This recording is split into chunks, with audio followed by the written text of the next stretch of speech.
First priority మీ system బాగుండాలి, తర్వాత second priority మీ యొక్క డైట్, థర్డ్ ప్రయారిటీ ఫిట్నెస్. మీ హోమియోపతి సిస్టమ్ వల్ల ఫస్ట్ మీరు కరెక్షన్ లోకి వెళ్ళిపోతారు, బెటర్ సైడ్కి వెళ్ళిపోతారు. దెన్ డైట్ సపోర్ట్ వల్ల ఇంకా బాగా అవుతారు, ఫిట్నెస్ వల్ల పర్ఫెక్ట్ ఉంటుంది. సింపుల్.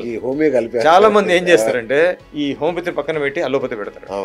అల్లోపతి డైట్ విపరీతంగా తింటారు, దీనివల్ల క్రేవింగ్స్ ఎక్కువైతాయి, గట్ ఇష్యూస్ వల్ల క్రేవింగ్స్ ఎక్కువైతాయి. దెన్ మెడిసిన్స్ ఎక్కువ వాడుతుంటారు, ఫిట్నెస్ మెయింటైన్ చేయలేరు. ఇంకా ఏదో మేనేజ్ చేస్తుంటారు, హ్యాపీ లైఫ్ మేనేజ్ చేస్తుంటారు, మంచి లైఫ్ మేనేజ్ చేస్తుంటారు, కానీ but healthy life original system organic life అంటారు. ఆర్గానిక్ లైఫ్ అంటారు దాన్ని. ఆర్గానిక్ లైఫ్ అంటే ఏంటి? కొత్తగా విన్నాను. ఆర్గానిక్ లైఫ్ మెడిసిన్స్ లేకుండా మీరు బతకడం, మెడిసిన్స్ తో సంబంధం లేకుండా మీరు జీవించడం, మెడిసిన్స్ వాసన చూడకుండా మీరు life, that is organic life. Organic కోడి తినడం కాదు ఆర్గానిక్ లైఫ్ అంటే. ఆర్గానిక్ ఎగ్ తింటే ఆర్గానిక్ లైఫ్ రాదు. కోట్లాది మంది నమ్మకమైన ఎంపిక డాక్టర్ కేర్ హోమియోపతి.